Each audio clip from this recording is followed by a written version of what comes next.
Hello students, कैसे हैं आप सब लोग। उम्मीद करता हूं कि आप सभी स्वस्थ होंगे, आपके परिवार वाले सभी स्वस्थ होंगे। और चूंकि कोरोना का संकट चल रहा है तो उम्मीद है कि आप लोगों की पढ़ाई भी बहुत अच्छी चल रही होगी। पढ़ाई में किसी प्रकार की कोताही नहीं बरतनी है, किसी प्रकार की कोई ब्रेक नहीं देना है। आज हम आप सभी के लिए जो बोर्ड ने, राजस्थान माध्यमिक शिक्षा बोर्ड ने जो 2021 का मॉडल पेपर, गणित का जो मॉडल पेपर निकाला है उसको लेकर के आए हैं। उस पर हम एक विस्तृत डिस्कशन करते हैं, उसका एनालिसिस करते हैं। तो आइए देखिए कैसे है। मेरे हाथ में ये राजस्थान माध्यमिक शिक्षा बोर्ड ने जो मॉडल पेपर पब्लिश किया है उसका एक प्रिंट है।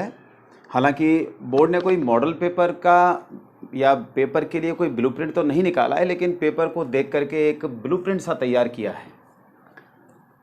तो जो इसमें क्वेश्चंस आएंगे वो चैप्टर वाइज किस तरीके से उम्मीद की जा रही है, किस तरीके से क्वेश्चंस पूछे जाएंगे बोर्ड एग्जाम में। तो देखिए, सबसे पहले है इनवर्स सर्कुलर फंक्शन। अच्छा, इसमें मैं आपको यहाँ बता दूं कि ऑब्जेक्टिव वेरी वेरी शॉर्ट, यानी ऑब्जेक्टिव जिसमें 4 चॉइस आएंगी आपको एक चॉइस फिलअप करनी है। ठीक है, वेरी वेरी शॉर्ट टाइप के क्वेश्चंस होंगे, यानी 1 मार्क्स के क्वेश्चन होंगे जिन्हें आपको 1 या 2 स्टेप, हद से हद 3 स्टेप में जाना है, अन्यथा 2 स्टेप में हो जाएगा। वेरी शॉर्ट वीएस यानी वेरी शॉर्ट टाइप के क्वेश्चंस हैं जो 2 मार्क्स के हैं, और इस तरीके के 8 क्वेश्चन होंगे आपके सामने। हर क्वेश्चन 2 मार्क्स का है। फिर मैंने शॉर्ट टाइप में रखा है, जो 4 मार्क्स का क्वेश्चन है उसको शॉर्ट टाइप में रखा है, यानी ये क्वेश्चंस का क्लासिफिकेशन कर रखा है। और दूसरे जो 5 और 6 मार्क्स के आएंगे वो ऐसे टाइप के आएंगे। इसमें भी आपको मैंने स्टार लगाया हुआ है कि चॉइस मिलेगी। ठीक है ना। देखिए, जैसे इनवर्स सर्कुलर फंक्शन है, इसमें से एक ऑब्जेक्टिव क्वेश्चन आएगा, एक आपका वेरी शॉर्ट आएगा, एक शॉर्ट टाइप का आएगा, यानी 3 क्वेश्चन आएंगे जो टोटल 7 मार्क्स के होंगे। ठीक है। इस तरीके से फिर मैट्रिक्स में भी आपके 3 क्वेश्चन पूछे जाएंगे। और 3 क्वेश्चन कैसे हैं, एक ऑब्जेक्टिव है, एक वेरी वेरी शॉर्ट है, एक वेरी शॉर्ट है। इस तरीके से यानी 4 मार्क्स के 3 क्वेश्चन आएंगे। ठीक। डिटर्मिनेंट यानी सारणिक में से भी सेम यही है, एक ऑब्जेक्टिव है, एक वेरी वेरी शॉर्ट है और एक वेरी शॉर्ट क्वेश्चन है। इनवर्स ऑफ मैट्रिक्स यानी व्युत्क्रमणीय मैट्रिक्स और रैखिक समीकरण का सॉल्यूशन है, एक 1 नंबर का है जो वस्तुनिष्ठ यानी ऑब्जेक्टिव होगा, एक वेरी वेरी शॉर्ट है 1 मार्क्स का, और एक 5 नंबर का बड़ा क्वेश्चन आएगा जिसे अपन ऐसे टाइप कह सकते हैं। ठीक है। इसके बाद कंटिन्यूटी एंड डिफरेंशियबिलिटी, इसमें से सिर्फ एक वेरी शॉर्ट टाइप का 2 नंबर का एक क्वेश्चन आएगा। ठीक है। फिर आपका आता है डिफरेंशिएशन, जिसे अपन अवकलन कहते हैं। अवकलन में से आपको एक तो ऑब्जेक्टिव मिलेगा, एक वेरी वेरी शॉर्ट मिलेगा, एक आपको शॉर्ट टाइप यानी 4 नंबर का शॉर्ट टाइप में ही रखा है, थोड़ा सा शॉर्ट से अपन लॉन्ग कह सकते हैं इसको, और एक 6 नंबर का क्वेश्चन आएगा। ठीक है। इसी तरीके से एप्लीकेशन ऑफ डेरिवेटिव्स में जो आपके क्वेश्चंस आएंगे, यानी अवकलज के अनुप्रयोग, इसमें एक 1 नंबर का आएगा, एक 4 नंबर का और एक 6 नंबर का। ये जो स्टार लगे हैं ये आपको बताना है कि आपको इनमें चॉइस मिलेगी, चॉइस भी बताऊंगा मैं कैसे। फिर इंटीग्रेशन यानी समाकलन में से 2 क्वेश्चन ऑब्जेक्टिव होंगे 1 नंबर के, एक क्वेश्चन वेरी शॉर्ट, एक क्वेश्चन शॉर्ट वेरी शॉर्ट, और एक लेंदी क्वेश्चन यानी 6 नंबर का आएगा। ठीक है। इसके बाद एक डेफिनेट इंटीग्रेशन में से सिर्फ एक क्वेश्चन आएगा 6 नंबर का ऐसे टाइप का होगा जो चॉइस में होगा। इसके बाद एप्लीकेशन ऑफ इंटीग्रेशन यानी अवकलज के अनुप्रयोग, एक तो आएगा इसमें वेरी वेरी शॉर्ट, ऑब्जेक्टिव नहीं होगा इसमें से, एक शॉर्ट लॉन्ग टाइप भी कह सकते हैं आप, एक क्वेश्चन होगा जो 4 मार्क्स का है। ठीक है। अवकल समीकरण यानी डिफरेंशियल इक्वेशन। डिफरेंशियल इक्वेशन में देखो, आपको एक ऑब्जेक्टिव मिलेगा, एक अति लघुत्तरात्मक यानी वेरी वेरी शॉर्ट, एक वेरी शॉर्ट और एक 6 मार्क्स का आएगा। ठीक है। वेक्टर सदिश में से आपको एक ऑब्जेक्टिव मिलेगा, एक वेरी वेरी शॉर्ट मिलेगा, एक शॉर्ट टाइप 4 मार्क्स का मिलेगा। ठीक है। 3 डायमेंशनल ज्योमेट्री यानी त्रिविमीय निर्देशांक ज्यामिति, इसमें से ऑब्जेक्टिव क्वेश्चन नहीं आएगा, एक वेरी वेरी शॉर्ट, एक वेरी शॉर्ट और एक 6 मार्क्स का आएगा। ठीक है। प्रोबेबिलिटी यानी प्रायिकता, इसमें भी आपको एक ऑब्जेक्टिव मिलेगा, एक वेरी शॉर्ट मिलेगा और एक 5 नंबर का ऐसे टाइप का क्वेश्चन आएगा। असल में क्या है, 5 सेक्शन में डिवाइड है ये पेपर। इस पेपर को जो डिवाइड किया गया है वो 5 सेक्शन में किया गया है। और मैं आपको जानकारी के लिए बता दूं कि इस बार आपको इतनी सारी सुविधाएं मिलने जा रही हैं पेपर में कि ना तो इससे पहले कभी मिली हैं और ना कभी मिलेंगी। ठीक है ना, इसलिए आपको जमकर के मेहनत करनी है, आपको ये स्ट्रेटेजी तैयार करनी है कि किस तरीके से हमें अपनी प्लानिंग करनी है। तो देखिए, सेक्शन फर्स्ट जो ए सेक्शन आएगा उसमें 10 आपको ऑब्जेक्टिव मिलेंगे, हर एक क्वेश्चन 1 मार्क्स का है। ठीक है, फिर वेरी वेरी शॉर्ट, जो ये वाला पार्ट है वेरी वेरी शॉर्ट, ये जो 1, 2 या 3 स्टेप में होंगे, इसमें आपको 10 क्वेश्चन मिलेंगे। तो 10 और 10 मिलाकर के 20 क्वेश्चन का सेक्शन ए हो गया। ये पहली बार आपको मिल रहा है। ठीक है ना। सेक्शन बी जो 12 से 19 तक के जो प्रश्न होंगे, यानी 8 क्वेश्चन होंगे और हर क्वेश्चन 2 मार्क्स का है, तो टोटल मार्क्स हो गए 16। ठीक है। सेक्शन सी 20 से लेकर के 23 तक, यानी 4 क्वेश्चन हैं और 4 में हर क्वेश्चन 4 मार्क्स का है। ठीक है। अच्छा देखिए, एक दिलचस्प बात यह, अच्छी बात यह है कि आपको 20 से लेकर के 28 तक के जो क्वेश्चन होंगे, 8 क्वेश्चन होंगे, इन सब में चॉइस मिलेगी आपको। तो ये जो 4 क्वेश्चन है इसमें हर क्वेश्चन में चॉइस है। ठीक है ना। आप देख सकते हैं 4 क्वेश्चन कहां कहां से हैं। एक तो इनवर्स सर्कुलर फंक्शन में से है, वृत्तीय फलन में से, प्रतिलोम वृत्तीय फलन में से, दूसरा है डिफरेंशिएशन में से, तीसरा है एप्लीकेशन ऑफ डेरिवेटिव्स में से, यानी अवकलज के अनुप्रयोग में से, और एक है एप्लीकेशन ऑफ इंटीग्रेशन में से, और तीसरा है वेक्टर में से। ठीक है। तो इसी तरीके से सेक्शन डी जिसमें 2 प्रश्न होंगे, 24वां और 25वां, हर क्वेश्चन 5 मार्क्स का है, इसमें भी आपको चॉइस मिलेगी। ठीक है ना। चॉइस का मतलब यह है कि एक क्वेश्चन में 2 क्वेश्चन होंगे जिसमें से आपको कोई सा भी एक क्वेश्चन करना होगा। ठीक है। सेक्शन ई 26 से 28 यानी 3 क्वेश्चन हैं और हर क्वेश्चन 6 मार्क्स का है। देखिए, एक बहुत अच्छी बात यह है कि इन 26 को 27, 28 यानी तीनों क्वेश्चन में हर क्वेश्चन में 3-3 चॉइस हैं। पहली बार मुझे ऐसा लगता है कि बोर्ड के इतिहास में शायद पहली बार ऐसा आपको लाभ मिलने जा रहा है कि हर क्वेश्चन में 3-3 चॉइस हों। तो साथियों, ये जो पेपर का एक एनालिसिस है, आप इस तरीके से, आप चाहें तो इसको नोट कर लें, जब वीडियो को पॉज करें और इसको नोट करें, बड़े ही काम का है। आइए अब हम इसका सॉल्यूशन देखते हैं, इस पेपर का सॉल्यूशन, कि सॉल्यूशन कैसे होगा।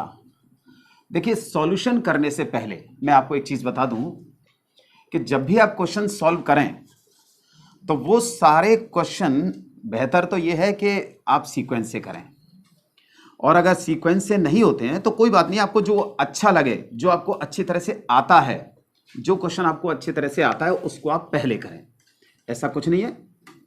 ठीक है ना। लेकिन अगर किसी क्वेश्चन में मान लीजिए 2 पार्ट हैं तो ध्यान दीजिए, उन दोनों पार्ट वाले क्वेश्चन को साथ साथ करना है आपको। एक क्वेश्चन सॉल्व करने के बाद जब आप दूसरा क्वेश्चन सॉल्व करने बैठें तो 2 लाइन छोड़ें, ज्यादा लाइन छोड़ने की आवश्यकता नहीं है। ठीक है ना। तो आइए चलिए आज हम इस जो senior secondary examination model question paper 2021 mathematics का पेपर है, इसको सॉल्व करते हैं। ठीक है।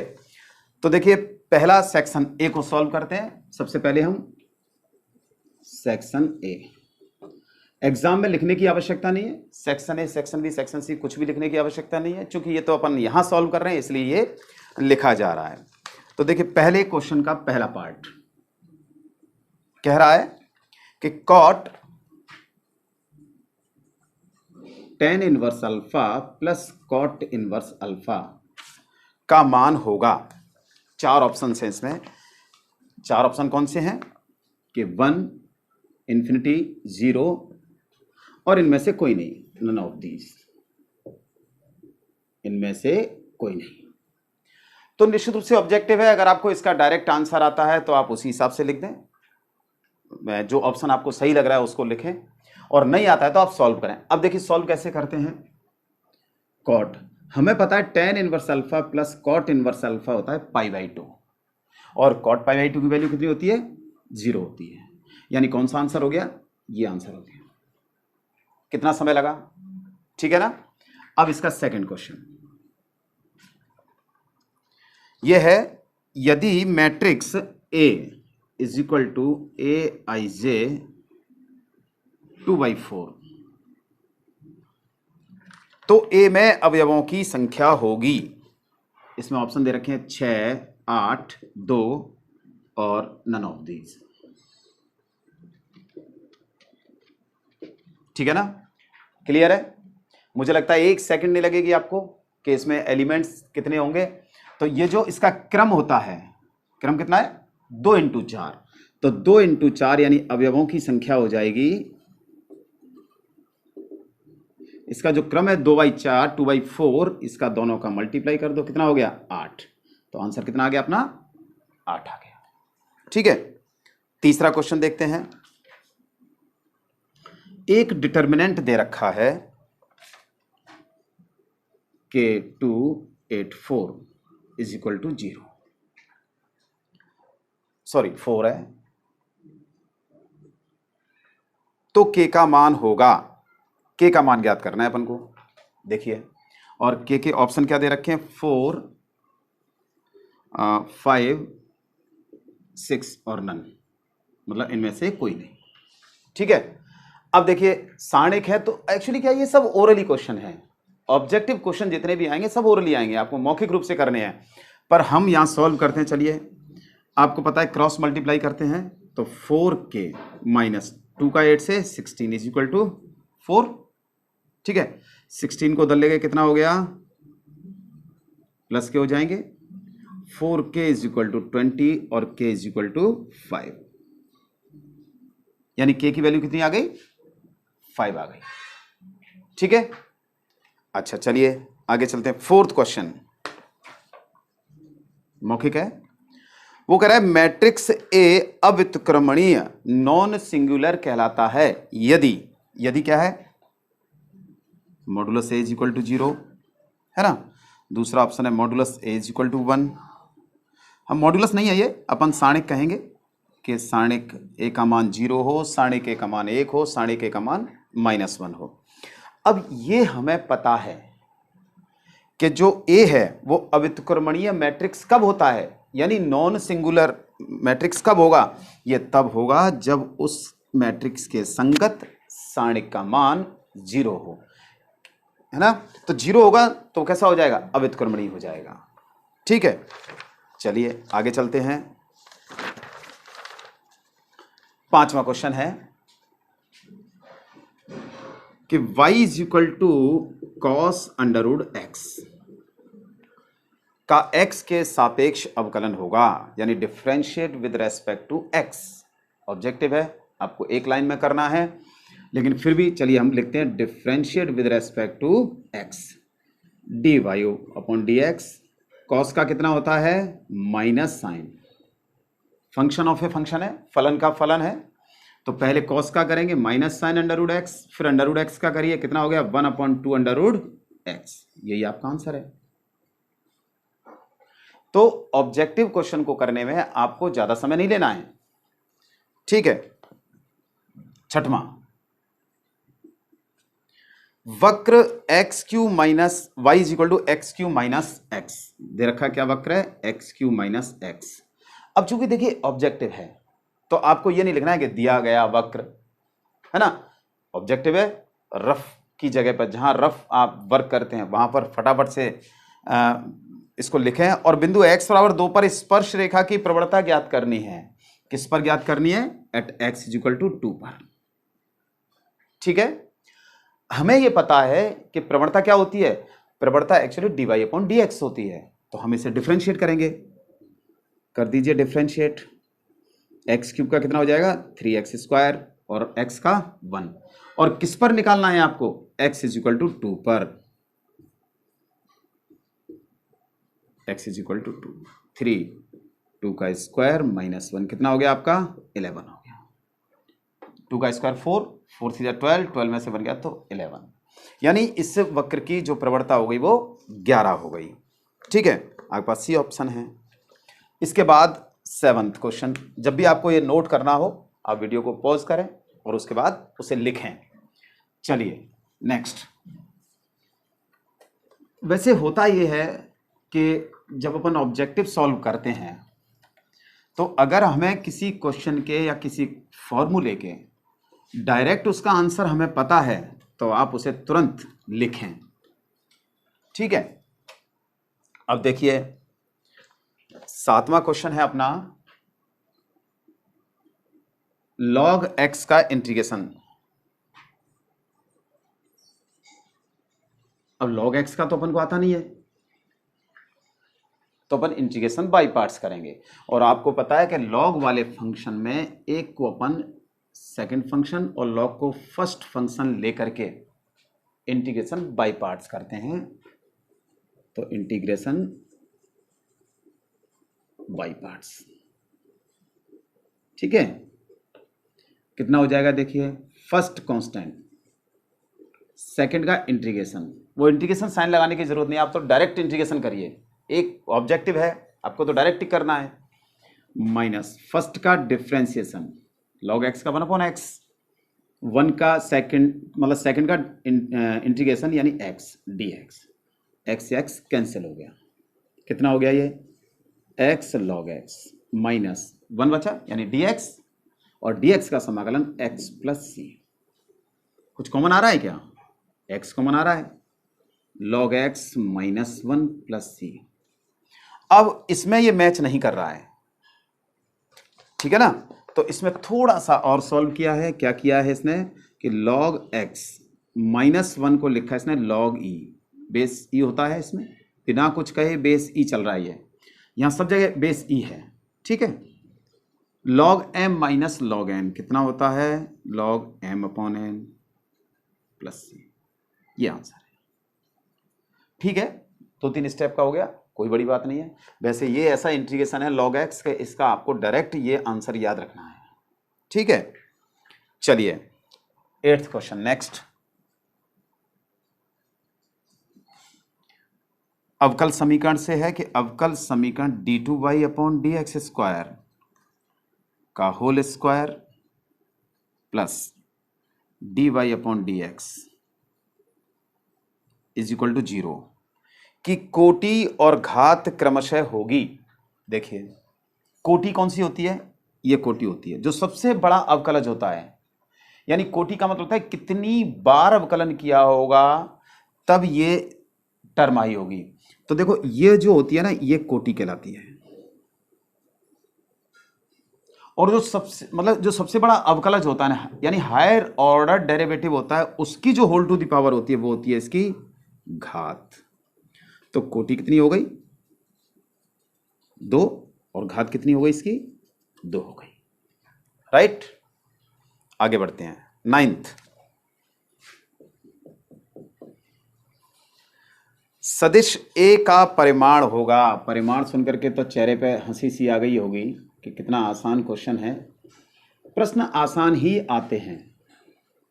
परिमाण को अपन इस तरीके से रिप्रेजेंट करते हैं 2 खड़ी लाइनों के बीच में, और परिमाण का मतलब क्या होता है, यानी मॉडुलस कैसे निकालेंगे, i के कोफिशिएंट का स्क्वायर, j के कोफिशिएंट का स्क्वायर, k के कोफिशिएंट का स्क्वायर, तो कितना हो गया 3 हो गया, √3। तो ये क्वेश्चन सब ओरली हैं, मौखिक रूप से अपन करें। अच्छा ऑब्जेक्टिव जब आप सॉल्व करें तो कोशिश ये करें कि मौखिक करें, मन मन में कैलकुलेशन करें, ऐसी आदत डाल लें आप अभी से। हाँ नेक्स्ट क्वेश्चन है 10वां। यदि A और B स्वतंत्र घटनाएं हैं यानी इंडिपेंडेंट इवेंट्स हैं, तो और देख क्या रखा है, PA is equal to 0.3, PB is equal to 0.6, तब PA इंटरसेक्शन B बराबर होगा। आप ऐसे मत लिखना क्योंकि ऑब्जेक्टिव है, आपको तो आंसर लिखना है कि आंसर क्या आएगा। ऑप्शंस दे रखे हैं इसके 1/2, 2, 1.8, 0.18, है ना। तो चूंकि ये स्वतंत्र घटना है, मैं पूरा रीजन लिख देता हूं, चूंकि A और B इंडिपेंडेंट इवेंट हैं,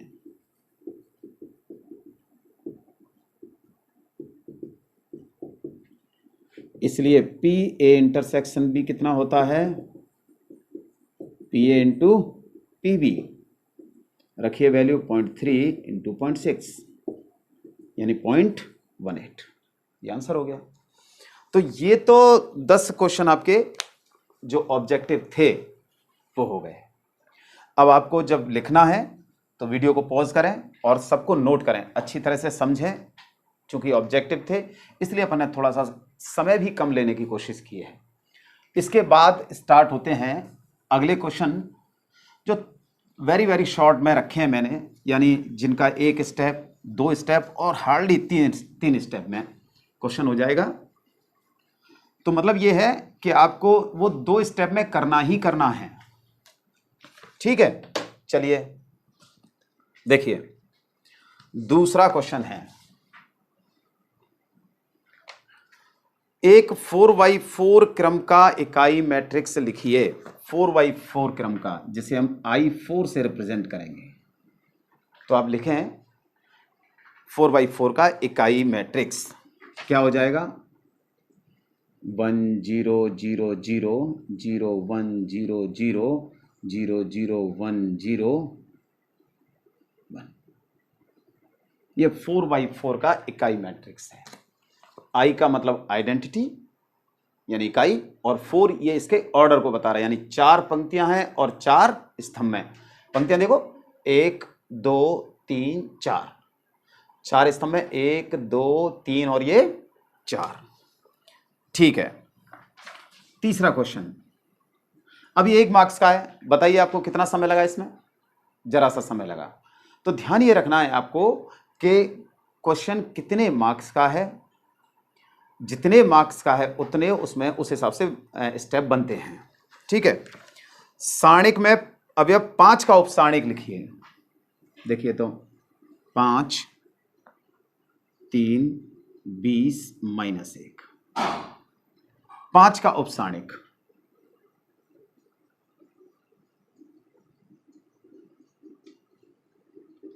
कैसे निकालते हैं उपसारणिक?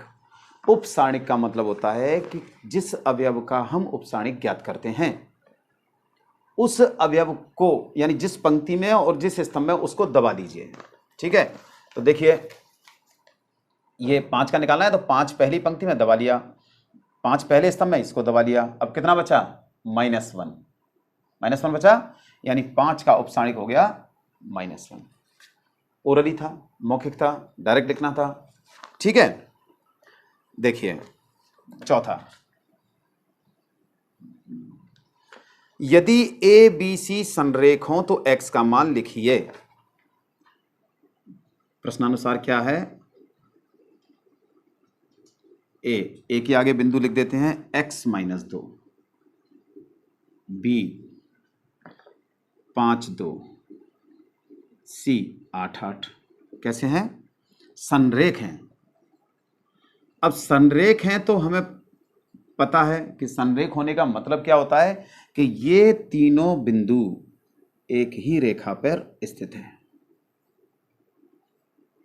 यानी ऐसे 3 बिंदु जिनसे बने त्रिभुज का क्षेत्रफल कितना होता है, 0 होता है। तो 1/2 निकालिए इसका क्षेत्रफल, x 5 8 -2 2 8 और अपनी तरफ से 1 1 1 = 0।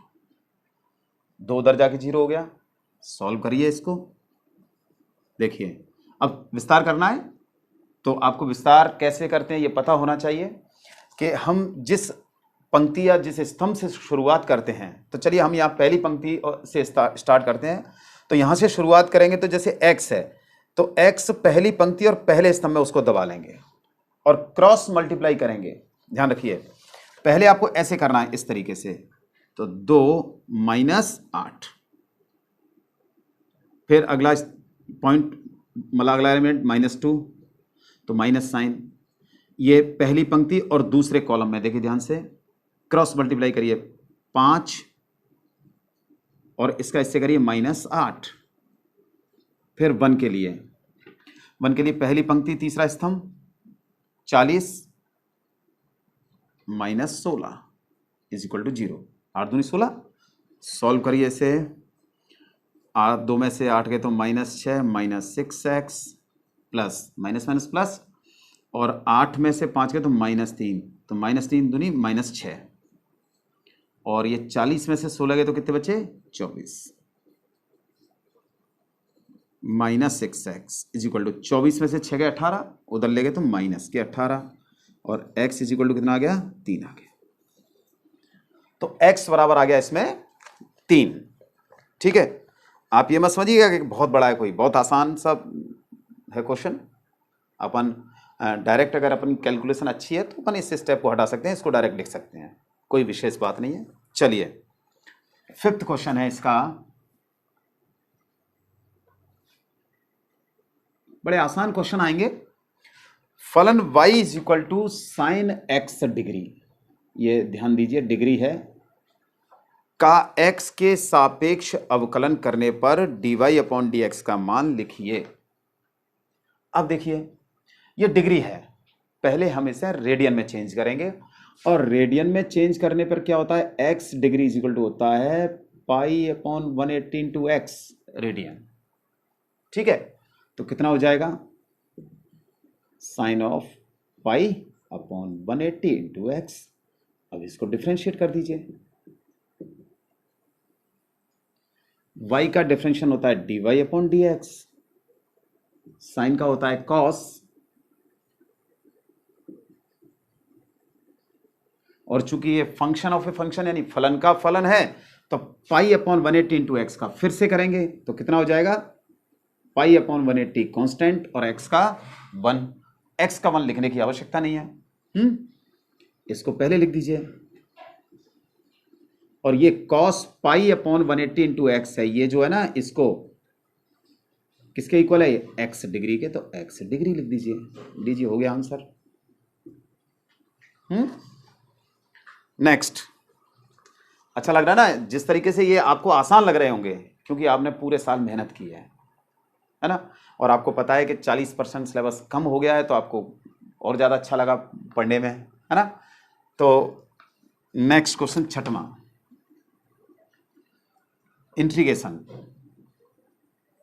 1 minus cos 2x upon 1 plus cos of 2x dx का मान लिखिए।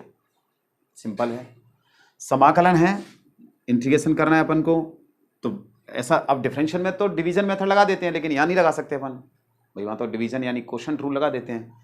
अब यहां देखिए 1 माइनस कॉस 2x कितना होता है, 2 साइन स्क्वायर एक्स, और 1 प्लस कॉस 2x कितना होता है, 2 cos square x, cancel, sine square upon cos square कितना हो गया, tan square x. tan square x को क्या लिख सकते हैं, sec square x minus 1 dx, क्योंकि tan स्क्वायर एक्स का समाकलन होता नहीं है, इंटीग्रेशन होता ही नहीं है। अब sec स्क्वायर एक्स का tan x माइनस 1 का x प्लस c, ठीक है, हो गया ये। 7वां क्वेश्चन कह रहा है वृत्त x square plus y square बराबर ए स्क्वायर का क्षेत्रफल लिखिए।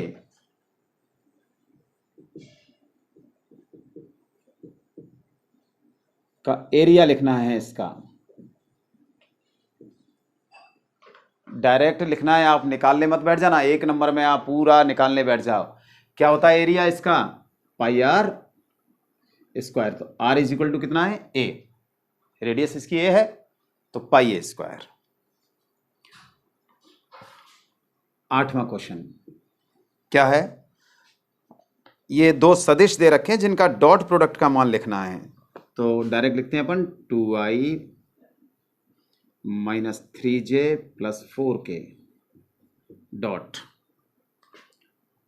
3i plus 4j minus 4k। Dot product में बताया आपको, i का i के साथ डॉट प्रोडक्ट, j का j के साथ और k का k के साथ करते हैं, तो इनके कोफिशिएंट्स का मल्टीप्लाई करेंगे, यानी 2 का 3 से कितना हो गया 6, यानी इसका इससे, इसका इससे और इसका इससे, फिर कितना हो गया -12 और माइनस के 16, -16 -12 -28 और 6, तो माइनस के 22, 1 मार्क्स का है, देखिए ध्यान से, 1 लाइन में हुआ है, ठीक है। इसी तरीके से करने हैं आपको। 9वां यदि एक रेखा के दिक् अनुपात 2-1-2 हों तो इसकी दिक्कुज्जाएं होंगी। रेखा के दिक् अनुपात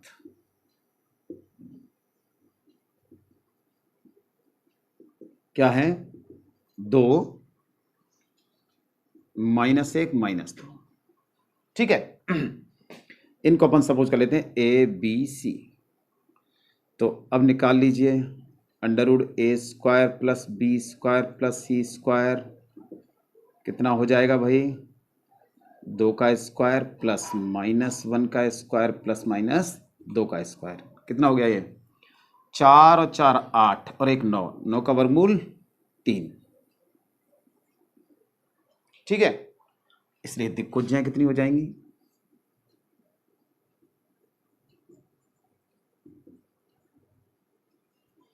2/3 -1/3 और -2/3।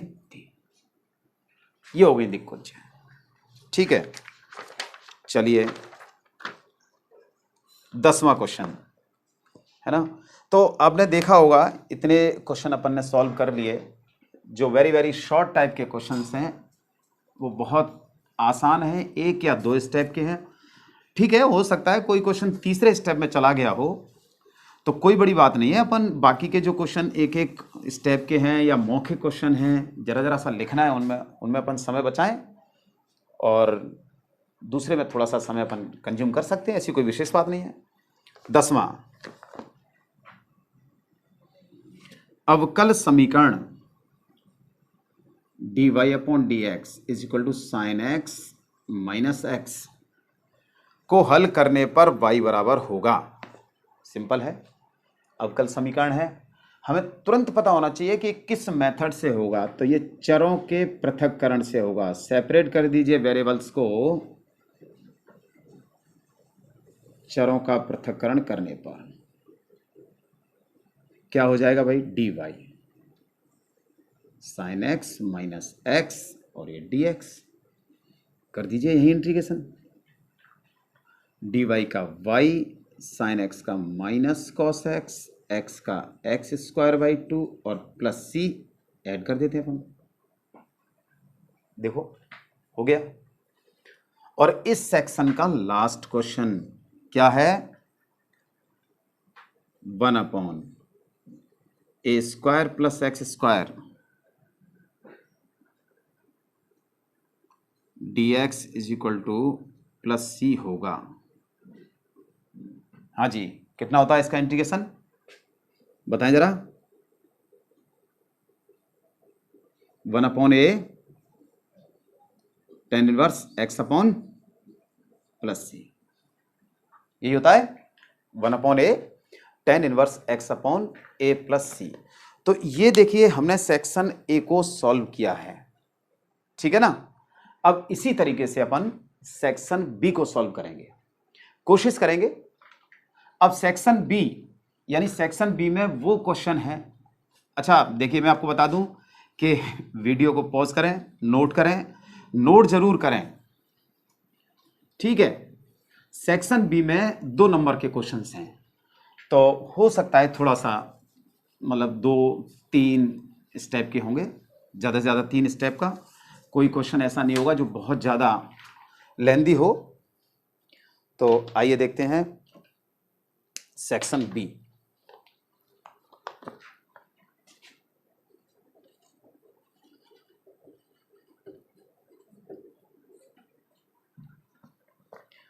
Twelfth question, 2 tan 1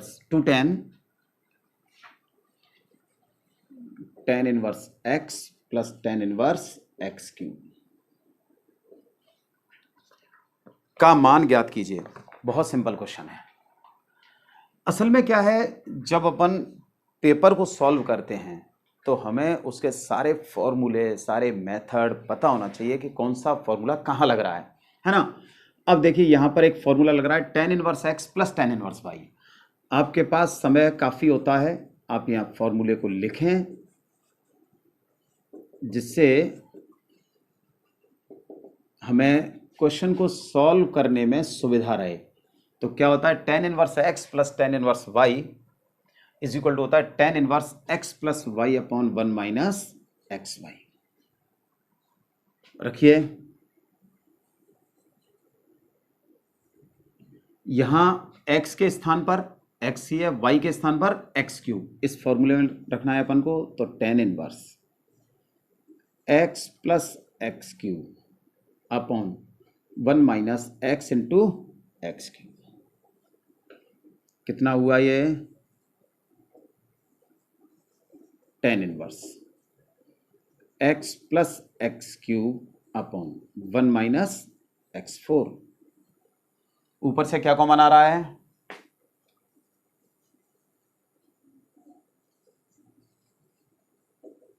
x common आ रहा है ना, ले लिया अपन ने 1 प्लस एक्स स्क्वायर।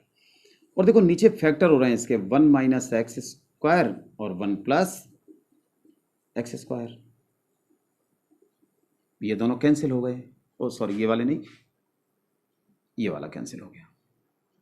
ठीक है, tan से tan इनवर्स कैंसिल हो जाएगा। कितना बचा? 2x upon 1 minus x square. यही आंसर है। ठीक है, नेक्स्ट क्वेश्चन 13।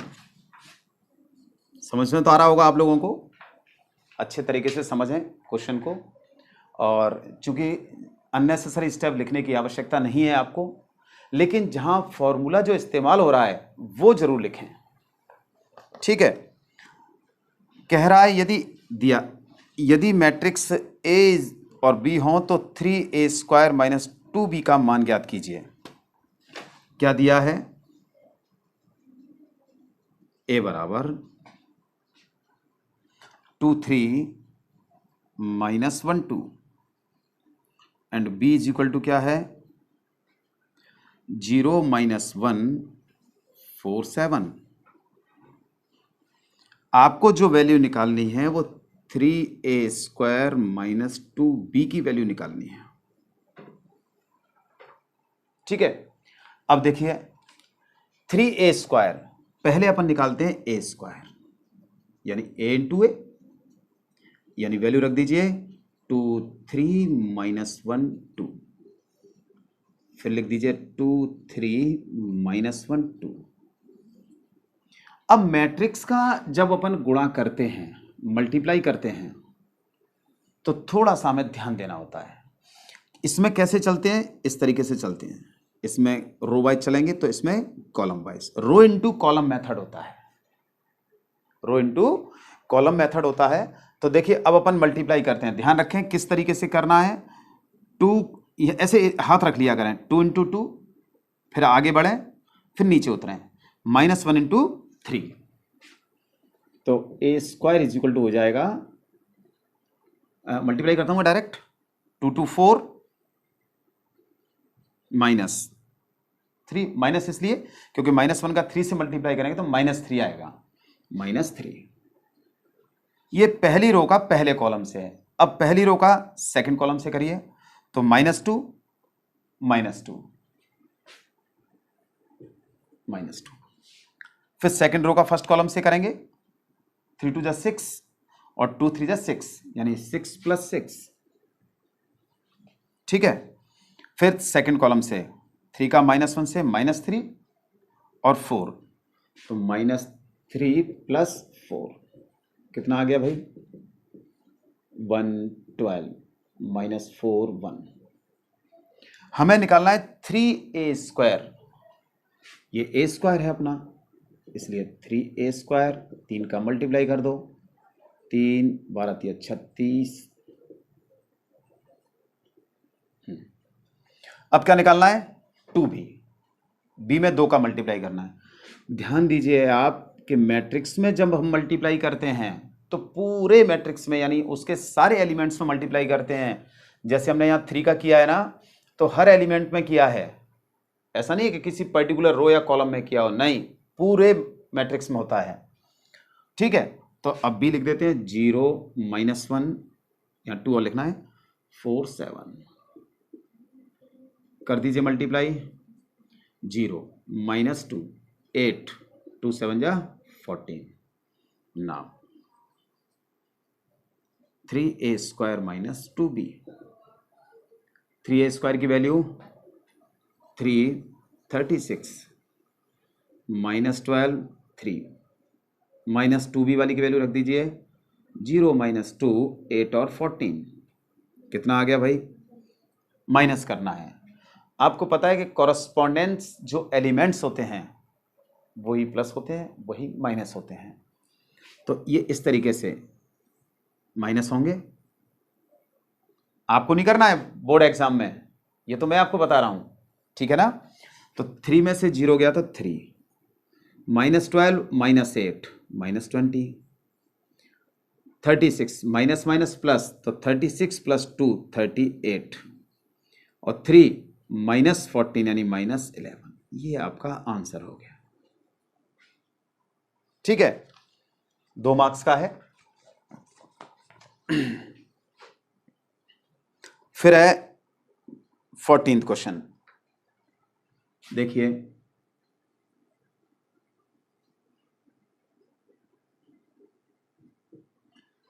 कह रहा है यदि सारणिक यानी डिटर्मिनेंट दे रखा है, क्या डिटर्मिनेंट है? a is equal to 143 minus 3 minus 1 5 2 2 2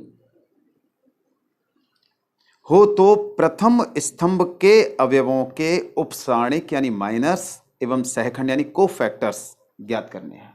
2 चीजें ज्ञात करनी है, उपसारणिक यानी माइनस और सहखंड अवयव यानी कोफैक्टर्स। उपसारणिक कैसे निकालते हैं भाई? सिंपल सी चीज है, जब भी किसी अवयव का उपसारणिक ज्ञात करना है, ध्यान रखिए हमेशा, तो वो अवयव जिस पंक्ति और जिस स्तंभ में यानी जिस रो और कॉलम में है उसको दबा देंगे, और जो डिटर्मिनेंट बचेगा, जो सारणिक बचेगा, उसका जो मान होगा वो उस अवयव का उपसारणिक होगा। तो वो कह रहा है प्रथम स्तंभ के अवयवों के उपसारणिक। प्रथम स्तंभ में यानी फर्स्ट कॉलम में कौन कौन से हैं? 1 4 3। तो एक का उपसारणिक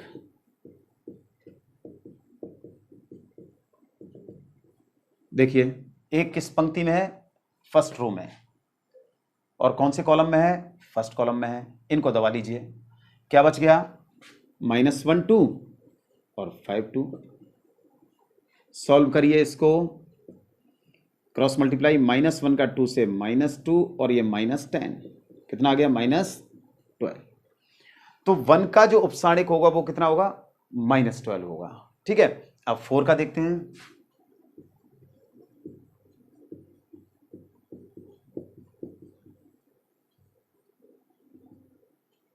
फोर किस पंक्ति में है? सेकंड रो में है और फर्स्ट कॉलम में है। तो सेकंड रो और फर्स्ट कॉलम को दबा दिया जाए, दबा दिया, देखो क्या बचा? -3 2 और 5 2। सॉल्व करिए, -3 × 2 -6 और -10, कितना हो गया? -16 हो गया। अब 3 का उपसारणिक आप समझ गए होंगे, बताइए कितना होगा 3 का उपसारणिक? अरे भाई, जिस पंक्ति और जिस स्तंभ में है उसको दबा दीजिए। ये इस कॉलम में और इस रो में है, बच गया वो लिख दीजिए। -3 2 और -1 और 2 मल्टीप्लाई करिए।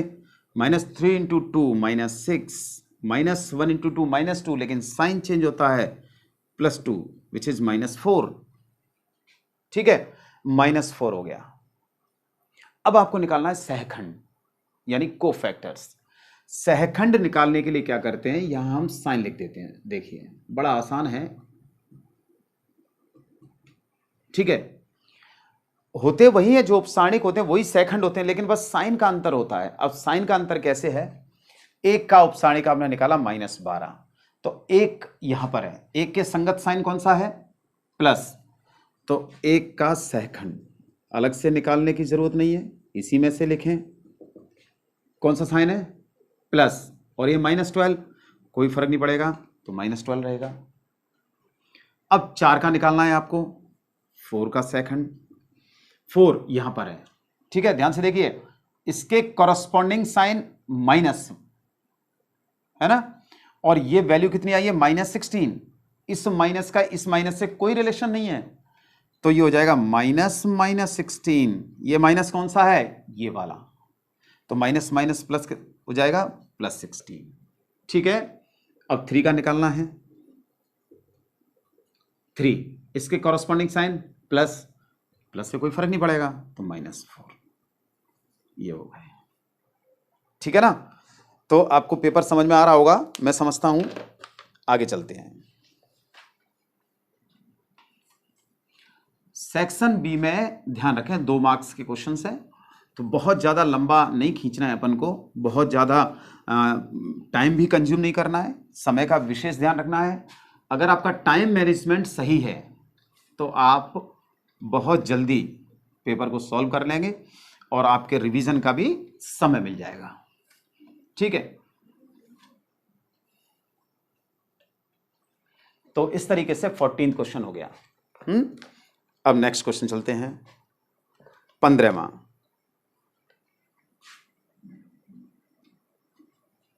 फलन f(x) बराबर क्या दे रखा है, गिवेन है f(x) = x minus greatest integer function x की x बराबर 3 पर कंटिन्यूटी चेक करनी है।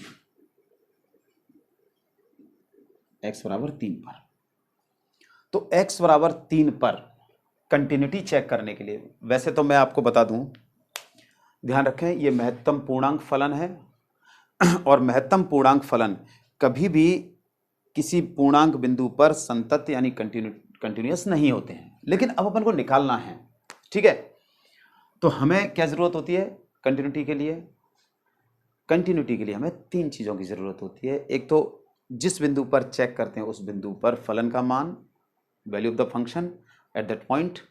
ठीक है, एक्स पर, अब जैसे x बराबर 3 है ना यहाँ पर, तो उसी बिंदु पर यानी x बराबर 3 पर दाईं सीमा यानी right hand limit at x = 3 और left hand limit at x = 3, अगर तीनों वैल्यू इक्वल आती हैं तो संतत होगा, अन्यथा संतत नहीं होगा। तो आइए देखते हैं x बराबर 3 पर फलन का मान।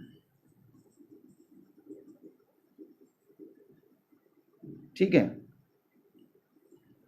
x बराबर 3 रख दीजिए, इसमें महत्तम पूर्णांक फलन है, इसका मान 3 ही होगा यानी 0। ठीक है, ये हो गया। अब x बराबर 3 पर दाईं सीमा निकालेंगे।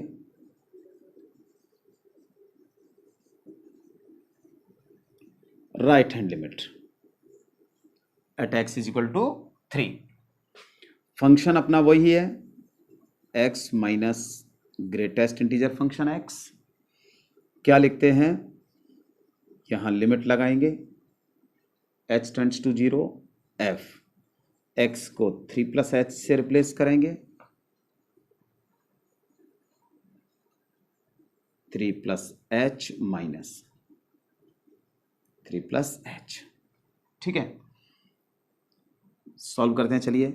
ये हो गया लिमिट h टेंड्स टू 0, ये आपका 3 + h रहेगा माइनस 3 + h, इसकी वैल्यू होती है 3, 3 से 3 कैंसिल हो गया, लिमिट लगा दीजिए, दोनों साइड एक साथ लिमिट लगाएंगे। लिमिट लगाने का मतलब है h टेंड्स टू 0 यानी h का मान 0 की ओर अग्रसर है, यानी h बराबर 0 रख दीजिए, तो ये आ गया 0, यहाँ 0 रखेंगे, 0 आ गया। अभी तो सही चल रहा है, राइट हैंड लिमिट भी 0 ही आई है। अब निकालते हैं x बराबर 3 पर बाईं सीमा।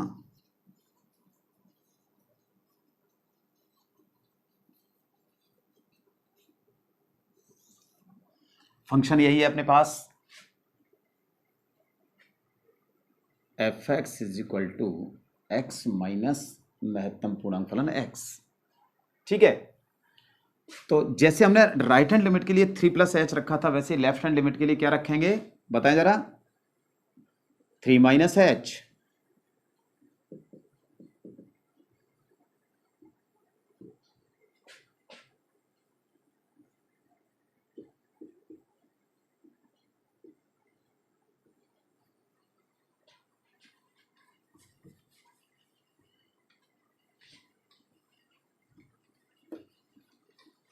जो आपको चीज़ नोट करनी है सभी को नोट करें और उसको उस समय वीडियो को पॉज कर लें और आप लिख लें, अच्छी तरह से लिखें। चलिए सॉल्व करते हैं इसको। Limit h tends to 0, 3 minus h minus 3 minus h, महत्तम पूर्णांक फलन में 3 माइनस एच का मान होता है 2। लिमिट लगा दीजिए, 3 में से 2 गया तो 1 माइनस 0 यानी 1।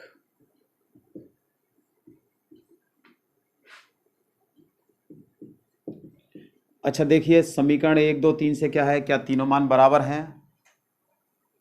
बताएं जरा। 3 से F3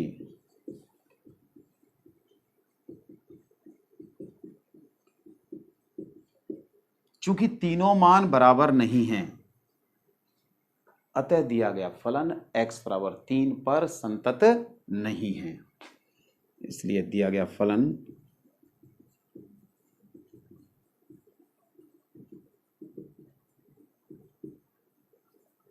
संतत नहीं है, यानी कंटिन्यूअस नहीं है। अच्छा देखिए एक चीज बड़ा इंटरेस्टिंग चीज है इसमें फलन का मान और फलन की दाईं सीमा इक्वल हैं, लेकिन बाईं सीमा इक्वल नहीं है। इसका मतलब यह है कि यह फलन x बराबर 3 पर दाईं ओर से संतत है लेकिन बाईं ओर से असंतत है। हालांकि यह पूछा नहीं गया है और ना इसकी कोई आवश्यकता है, जितना पूछा गया उतना ही अपन जवाब दे रहे हैं, तो इसलिए अपन सिर्फ इतना ही बताएंगे कि दिया गया फलन x बराबर 3 पर संतत नहीं है। ठीक है, नेक्स्ट क्वेश्चन देखिए, 16वां है। सारे अच्छे क्वेश्चन हैं जो बुक में क्वेश्चन दे रखे हैं, उनमें से सब अच्छे क्वेश्चन हैं। cos qx dx का इंटीग्रेशन निकालना है आपको। ये है। अब देखिए ये जो क्वेश्चन है ना cos qx वाला, यानी साइन और कॉस की जब विषम घात होती है यानी ऑड पावर होती है, ये तो चलो 3 है कोई बात नहीं है, 5 हो सकती है, 7 हो सकती है, तो फिर अपन कैसे करेंगे, इसको 2 भागों में तोड़ दीजिए, 2 पार्ट्स में डिवाइड कर दो, cos square x into cos x.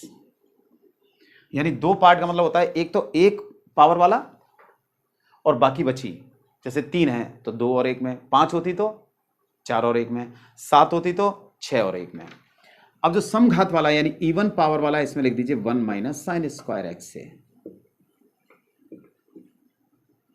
रख दीजिए sine x is equal to T.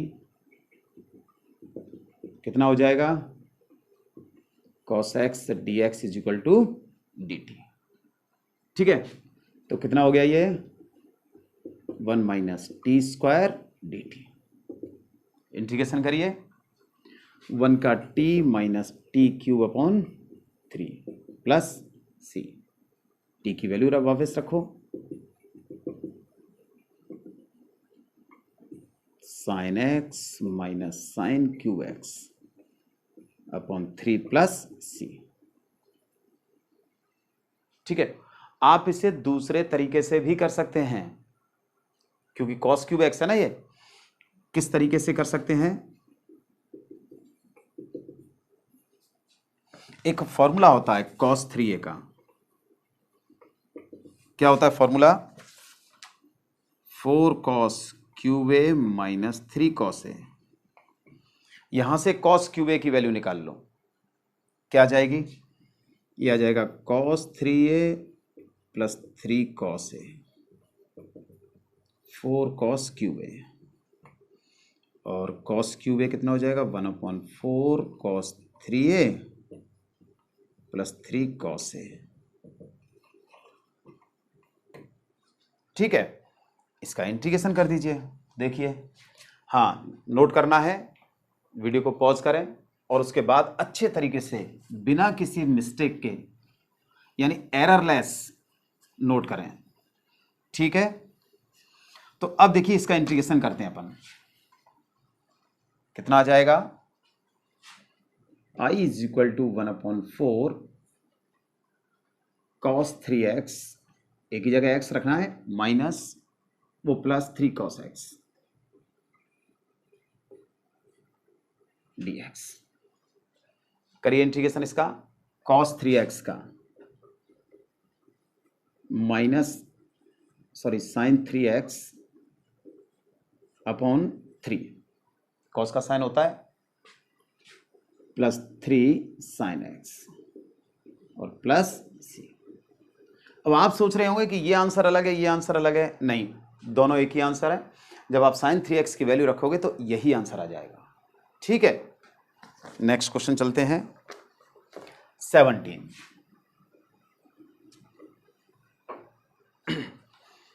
अवकल समीकरण को हल कीजिए। अवकल समीकरण है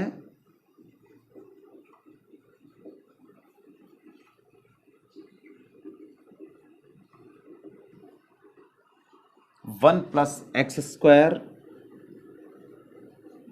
D y is equal to 1 plus y square d x.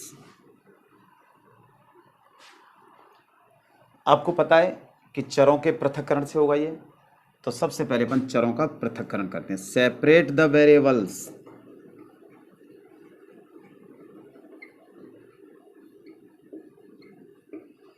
कितना हो जाएगा, d y upon d y के साथ वाई वाली टर्म्स, तो d y upon 1 plus y square. 1 plus x square को इधर ले जाइए, यानी इसको इसके नीचे और इसको इसके नीचे कर दीजिए इंटीग्रेशन। इसका कितना हो जाएगा, tan inverse y, 1 upon 1 plus x square का tan inverse x plus tan inverse C. अच्छा, प्रॉब्लम क्या आती है, प्रॉब्लम ये आती है कि अपन tan इनवर्स सी ऐड करें या सी ऐड करें। कोई दिक्कत नहीं है, आप चाहे tan इनवर्स सी ऐड करें या सी ऐड करें, उससे कोई फर्क नहीं पड़ता। ठीक है, एक्स को इधर ले आइए,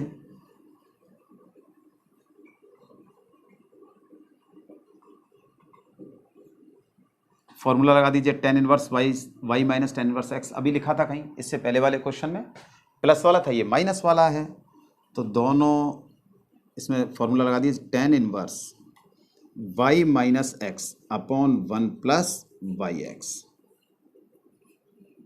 tan इनवर्स सी। दोनों तरफ tan लेंगे, tan लेने पर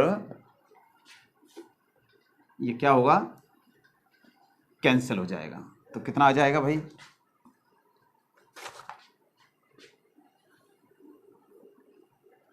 y minus x upon 1 plus x y is equal to c. Cross multiply कर दो, यही आंसर होना चाहिए। अच्छा, y इज इक्वल टू है, कोई बात नहीं है, तो ऐसा करिए, फिर यहीं से करिए इसको। y इज इक्वल टू में ही आंसर लाना होता है, तो ये हो जाएगा tan इनवर्स x प्लस सी अपॉन 1 माइनस एक्स सी, tan इनवर्स y। तो y इज इक्वल टू कितना हो गया, x प्लस सी अपॉन 1 माइनस सी एक्स। ठीक है, इसके बाद है 18 क्वेश्चन।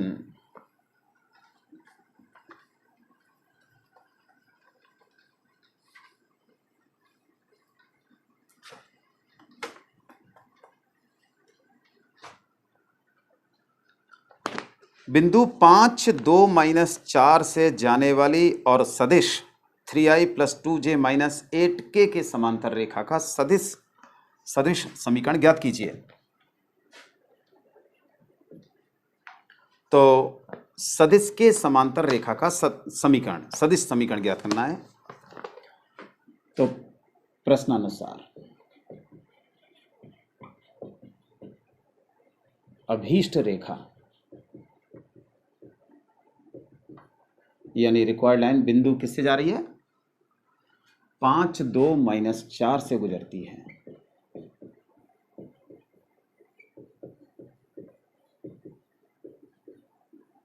अतः सदिश ए कितना हो जाएगा भाई, 5i plus 2j minus 4k।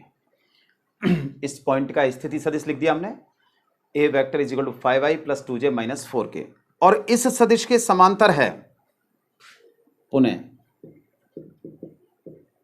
सदिश 3i plus 2j minus 8k के समांतर है।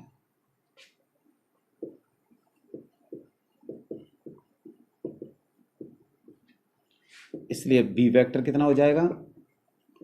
आपको पता है कि समांतर रेखा जब होती है ना, जब किसी सदिश के समांतर रेखा होगी तो रेखा का समीकरण कितना हो जाएगा? बताइए। R vector is equal to a plus lambda b vector. Value रख दीजिए 5i plus 2j minus 4k plus lambda, b का 3i plus 2j minus 8k, यही आंसर है। तो फॉर्मूला याद होना चाहिए, जहां फॉर्मूले की जरूरत है वहां फॉर्मूला जरूर लिखें। फॉर्मूले से क्वेश्चन में ज्यादा देर नहीं लगती है, अपन को तुरंत समझ में आ जाता है कि हमने ये फॉर्मूला लगाया और इसमें वैल्यू रखी है और डायरेक्ट आंसर आया है। ठीक है ना, इजी गोइंग रहता है। 19 क्वेश्चन प्रोबेबिलिटी से है। यदि P A is equal to 6/12, क्या दे रखा है? 11।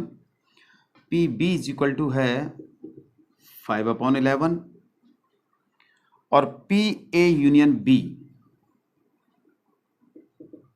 7/11। देन फाइंड, तब ज्ञात करना है हमें पी ए इंटरसेक्शन बी। सबसे पहले क्या निकालना है? P A intersection B. क्या होता है फॉर्मूला भाई? ये आपको निकालना है। हमारे पास फॉर्मूला होता है पी ए यूनियन बी। चेहरे पर मुस्कुराहट आ जानी चाहिए, प्रोबेबिलिटी का क्वेश्चन है, इतना आसान है। वैल्यू रखिए पी ए यूनियन बी की 7/11, पी ए की 6/11 plus 5/11 minus P A intersection B. इसको इधर, इसको उधर, ये कितना हो गया? 6/11 प्लस 5/11 माइनस 7/11। एलसीएम तो सेम ही रहेगा, 6 और 5 11, 11 में से 7 गए तो 4, यानी 4/11। पी ए इंटरसेक्शन बी है। एक दूसरा और निकालना है, पी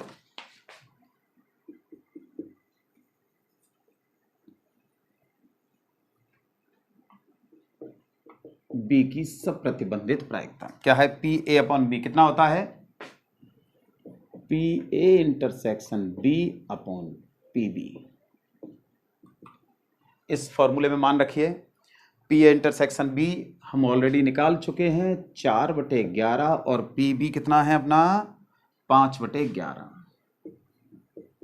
11 से 11 कैंसिल, 4/5, ये आ गया। तो देखिए भाई, इस तरीके से हमने सेक्शन ए और बी सेक्शन को सॉल्व किया है। कोशिश की गई है कि बहुत सिंपल तरीके से, और जो बोर्ड में रिक्वायरमेंट होती है, जो स्टेप्स लिखने आवश्यक हैं, अनिवार्य हैं, वो सारे स्टेप अपन ने लिखे हैं। ठीक है ना? तो आप इसका पुनः, इस पर जो बेस्ड क्वेश्चन है, जो इस तरीके के क्वेश्चन है, उनको प्रैक्टिस करें बहुत अच्छे से। नेक्स्ट वीडियो में अपन डिस्कस करेंगे सेक्शन सी, डी और ई के बारे में, और थोड़ा सा अपन पेपर की स्ट्रेटेजी के बारे में भी डिस्कस करेंगे कि किस तरीके से आपको पेपर सॉल्व करना है और किस सेक्शन में कितना समय आपको देना है। आने वाले वीडियोस में आपको ये सब कुछ देखने को मिलेगा। तब तक ये सॉल्व करिए और आप अपना ख्याल रखिए, घर रहिए, सुरक्षित रहिए, मास्क लगा करके जरूर रहें। जब भी आपको जाना जरूरी है, अनिवार्य है, बाहर निकलना अनिवार्य है ही, तभी आप निकलें, अन्यथा घर में रहें, सुरक्षित रहें, मास्क लगा करके निकलें। तब तक टेक केयर।